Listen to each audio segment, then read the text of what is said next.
сіздермен 5-ші нұсқаға талдау жасаймыз. Күрделі болған есепке подробный, жеңіл есепке жеңіл тоқтап кетеміз, иә. Мысалы, бірінші есепте бізге айтады тізбектегі ток күшінің мәні неге тең болады дейді. Яғни мына жердегі амперметрдің мәнін табу керек. Ол үшін біз не істейміз? Мына жерде екі кедергі бір-біріне тізбектей жалғанған, жалпы кедергіні тауып аламыз. Сол кезде тізбектей болса, қоса саламыз. Яғни 2 қосу 4. Яғни бұл 6 Ом. Ары қарай біз осы жерден ай табатын болсақ, әрине кернеудің кедергі қатынасы. Демек, кернеу бізде 24 болса, оны бөлеміз 6-ға деген сөз. Бұл 4 ампер. Яғни Д болады. Келесі, мына жерде бізде кернеу берілген, бірінші кернеу берілген, сыйымдылық 1, кернеу 2, сыйымдылық 2 берілген.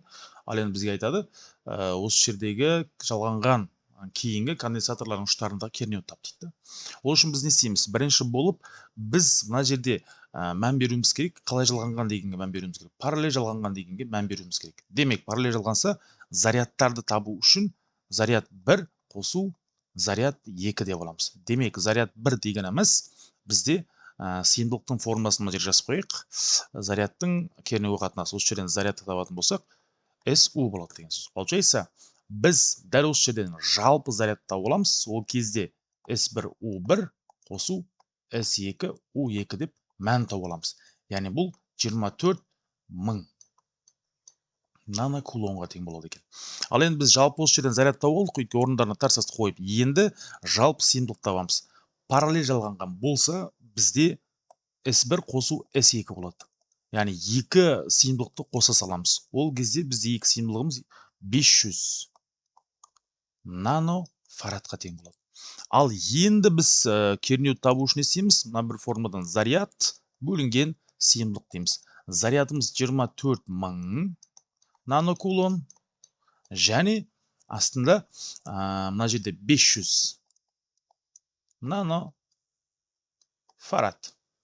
Қысқарады, нөлдер қысқарады, 240-ты 5-ке бөлеміз, ол 48 вольтқа тең болады. Яғни С болады. Келесі, электр сыйымдылығы берілген, бізге конденсатордың электр өзінің кернеулігі берілген, және олардың арақашықтығы берілген, бізге оның конденсатордың электр энергиясын табу үшін SU квадрат бөлу 2 деп аламыз. Дәл осы жерде S көбейту бар, U-ды табу үшін бізде мына жерде кернеуліктің формасы бар. Кернеуліктің формасы кернеудің арақашықтыққа қатынасы деген бар. Дәл осы жерден біз кернеуді табатын болсақ, демек ED болады деген сөз. ED-ның квадраты деп аламыз, бөлеміз 2-ге. Сол кезде орындарына қоятын болсақ, 0,4 микроджауль болады екен. Так, жалғастырамыз. Енді мына жерде бізде осыған дейін де сіздермен қарастырған едік. Мынау ашып көрсек, мына жерде тұрақтылы естеріңізге түскен шығар. Бұл тұрақты бізде Стефан Больцман тұрақтысы. Демек, осы жерден әрине R жарықтың жарқырау деңгейін анықтау үшін сигма көбейту температураның 4 дәрежесі деп аламыз. Осы жерден біз температураны табатын болсақ, R бөлінген сигма болады. И мынан 4 дәрежесі. Сол кезде орындарына қоятын болсақ, 400 Кельвин шығады. Так, келесі 5-ші есепте бізде кедергілер берілген. 1 кедергі, ток күші 1, кедергі 2, ток күші 2.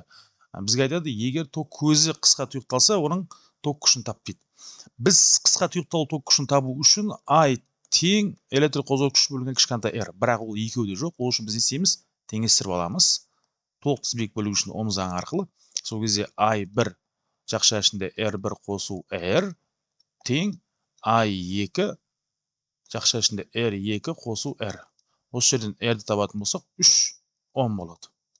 Ал енді осы Омды мына жерге алып барып қоятын болсақ, осы жерден электр қозғаушы күшті табатын болсақ, яғни мәнін алып барып орнына қоямыз да, сол кезде электр қозғаушы күшіміз, мысалы I1 R1 R деп алсақ, бұдан бізде 1,8 вольт кеп шығады. Енді мына жаққа I-дың орнына алып барып қоятын болсақ, 1,8-ді бөлеміз 3-ке, сол кезде бізде 0,9 3-ке бөлеміз, иә? 1,8 вольт бөлеміз R-ге, R-іміз мына жерде 2, мына жерде 2, қателестім. Мына жерде 2 болады. Сол кезде 0,9 ампер болады. Мынаны түрлендірген кезде. Бірден қысқа нұсқа сіздерге тоқталып кетіп отырмын, өйткені көп уақыт алмау үшін. Так, 6-шы есепте 2 айна бір-біріне 45 градус бұрыш жасай орналасқанда көрінетін n табу керек. 360 градусты 45-ке бөліп, азайтамыз 1-ді. Сол кезде 7 кескін келіп шығады екен. Так, келесі магнитті өрісіндегі ауданы берілген, оның күш моменті берілген, ток күші берілген, индукцияны табу үшін m тең 5. 5 деген формула бар. Осы жерден b-ны табатын болсақ, m бөлінген I S болады. Орындарына қойып жіберетін болсақ, бізде 10 Тесла келіп шығады екен. А болады. Так, кеттік ары қарай. Бізде келесі булануға кері процесс, булануға кері ол конденсация, оны білесіздер. Одан кейін бізде электр өрісінің үдеуі берілген, кернеулігін табу керек. Кернеуліктің формасы F бөлінген Q болса, F-ті MA бөлінген Q деп аламыз.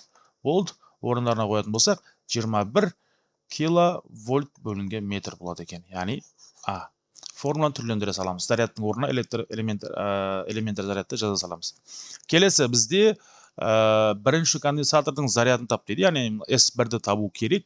Осы жердегі заряд мәнін. Ол үшін біз не істейміз? Жалпы S жалпын тауып аламыз. Ол кезде 1 бөлінген S1, 1 бөлінген S2, 1 бөлінген S3 деп аламыз. Орындарына қойып жүретін болсақ, 20 пикофарадқа тең болады. Міне. Енді бір-біріне тізбекте жалғанатын болса, бұл жерде біз бірінші конденсатордағы заряд табатын болсақ, ол біздегі барлық конденсатордағы зарядтардың мәніне тең болады. Ол үшін не істейміз? Q тең болады. SU деп аламыз. Демек, S бізде 20, көбейтеміз 220. Демек, ол бізде 4-те 4. И қысқарады нано кулон болады. Дәрежелер бірден жазып кетсек, ол бізде С болады екен. Келесі бізде енді төменде берілген графа, осы графа бойынша жұмсалатын жылу мөлшерін табу керек. Жылу мөлшерінің формуласы ms дельта Т.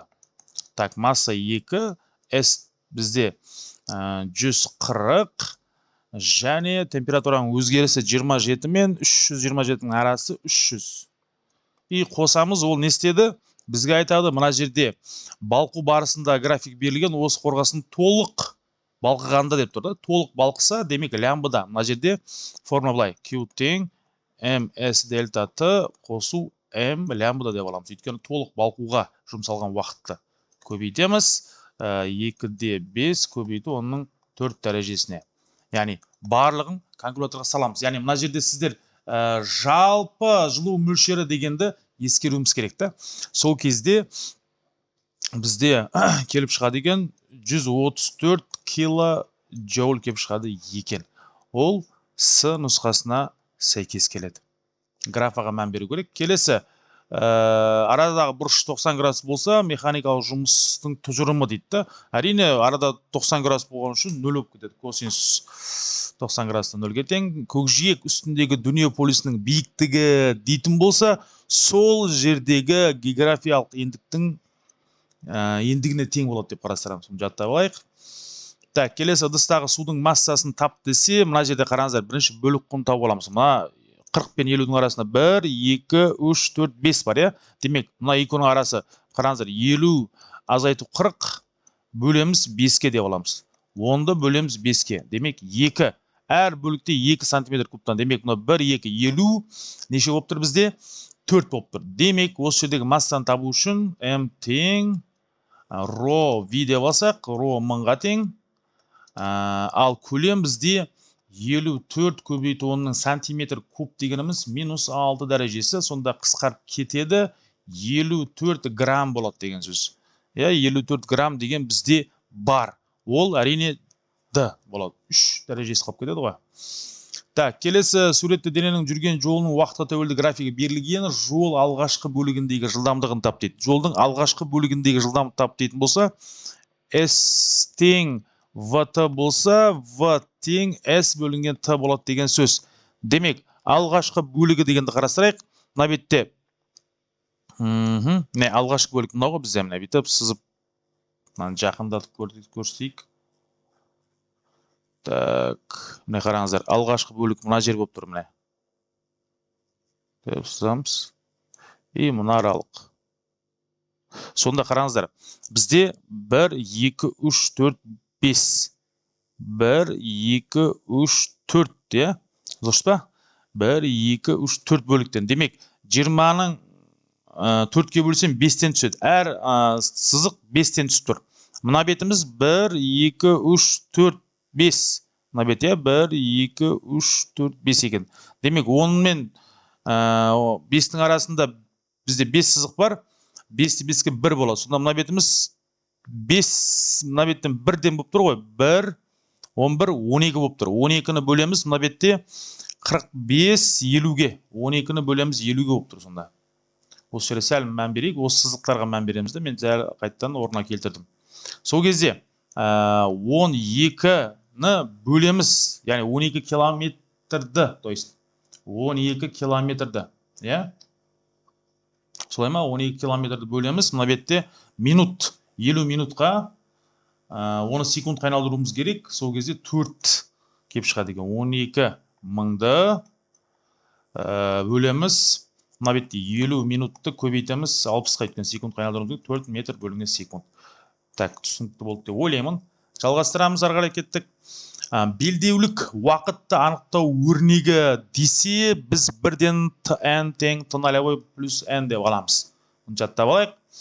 Келесі, векторлық шамаға жататыны десе, векторлық шама ол бағыты бар, яғни мына жерде тығыздықтың бағыты болмайды, потенциалдың болмайды, кернеудікі бізде. Вот вопрос, осы жерде жататыны деп тұрды, яғни қайсысында векторлық шама? Әрине бізде кернеуді өлшейміз, кернеу немен вольтметрмен, сол үшін электр өрісінің кернеулігі А болады деген сөз. Так, келесі, серіппенің қатаңдығы 2К, егер серіппені дәл ортасынан бөліп, параллель жалғасақ, қатаңдықтың өзгеріс дейді. Енді бұл жерде қатаңдықтар не істеді? Тура сол күйі қала береді, тек қана бұл жерде ұзындық қысқарады. Сол үшін біз дәл осы жерде 4 есе артады деп қарастырып кетеміз. Так, келесі, жердің аспандағы белгілі бір сандық денесін қатысты өз-өзінен толық бір айналым жасауға кеткен уақыт десе, өз-өзінен кеткен уақыт ол бізде тәулік болады деген сөз. Өз-өзінен кеткен уақыт. Так, келесі, сыйымдылығы берілген 4-3 қазанға 2-2 килограмм картоп салып, оған бетімен 1-2 етіп 2-3 литр су құйылады. Шикі картоптың тығыздығын табу үшін ро тең м бөлінген көлем, яғни. Біз осы жерде қарастырамыз, массамыз 2-2 килограмм болса, көлем бізде өзгеріс 4-3 пен 2-3-тің өзгерісін аламыз. Яғни, сол кезде бізде келіп шығады, мына беттен 4-3-тен икон азайтып жібереміз, нәтижесінде 11.000, 1100, то есть килограмм бөлінген метр куб келіп шығады екен. В. Так, 20-шы сұрақ, 21-ге келдік. Гидравликалық пресстің үлкен поршеннің көлденең қимасының ауданы берілген, кішісінің берілген, енді күштерінің ұтыстысы қалай болады дейді. F1 S1 тең F2 S2. Осы жерден біз S2 бөлінген S1 тең F2 бөлінген F1 деп алсақ болады. Орындарына қоямыз 220. Демек, ол бізде 10 есе ұтамыз болады екен.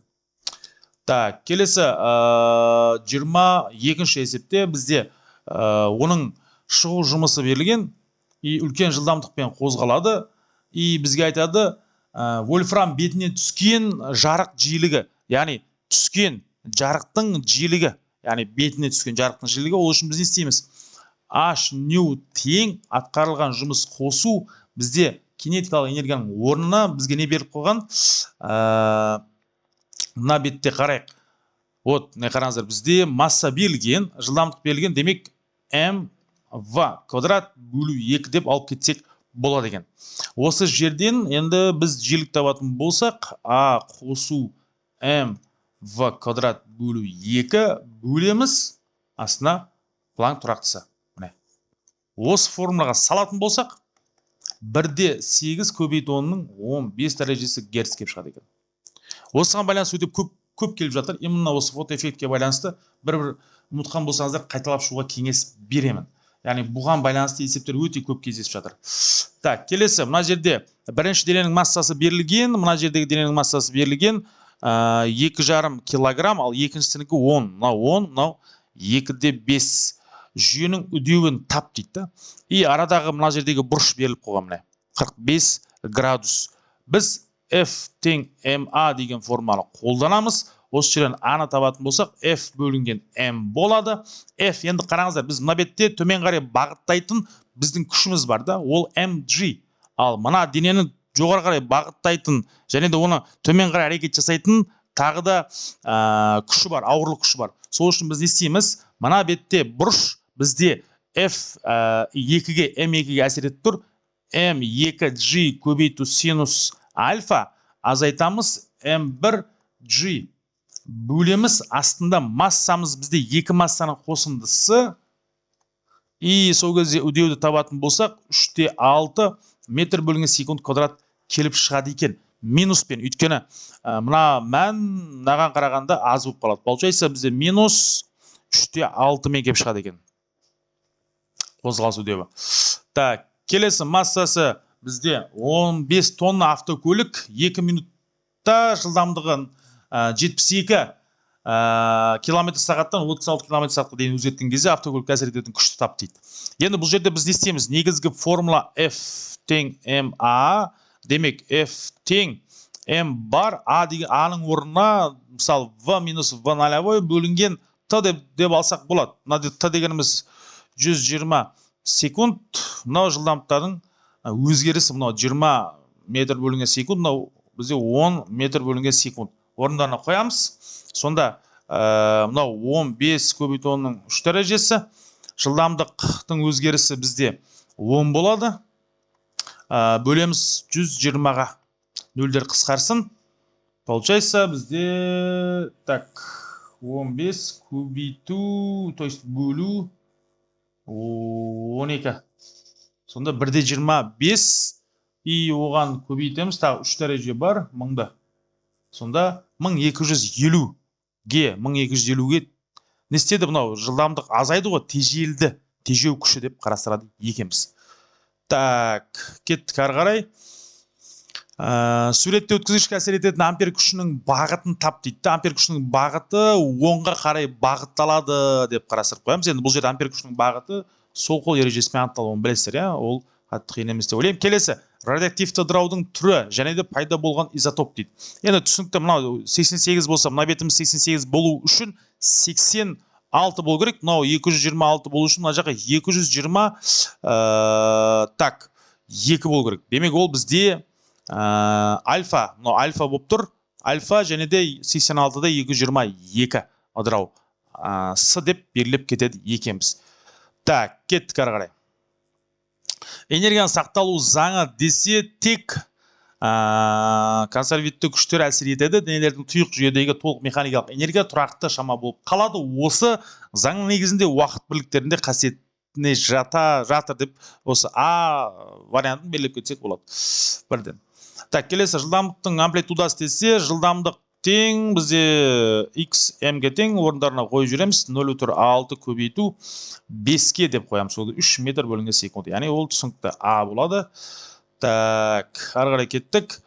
Магнит өрісінің әсер ететін альфа, бета, гамма ыдыраудан кейінгі нәтиже дейді. Енді бұл жерде бірден былай бөліп көрейік. Альфа сәуле гелий ядросының ағыны, ал альфа ыдырауда элементтер заряд 2-ге кемейді деп осы нені анықтап кетеміз? В деп кетеміз, 29-ымыз. Так, ары қарай кеттік. Бізде нешінші сұраққа 30-ға келдік. Тамаша, жақсы келедік негізі, жылдам, иә. 20 минутта 30 есепталып тастадық. Суретте екі дененің өзара әсерлесуі көрсетілген, соққы түрі және де осы әсерлесу үшін импульс сақталу заңын жазыңыз. Енді мына жерде қарап тұрсаңыздар, бағыттас және бірге жалғасады. Демек, бағыттас болса, біз не істейміз? Бағыттас болса уже, то есть қарама-қарсы мына жер, бағыттас деп қарама-қарсы болса, және бірге кетті серпімсіз, бірақ арасындағы таңба бізде не болады? Әрине теріс болады. бағыттас болса қосамыз, қарама-қарсы болса азайтамыз, иә. Келесі 31-ші дене мен жазықтық арасында үйкеліс коэффициент берілген, бізге үйкеліс үшін F үйкеліс тең мю mg орындарына қоя саламыз, сол кезде 10 ньютон келіп шығады екен.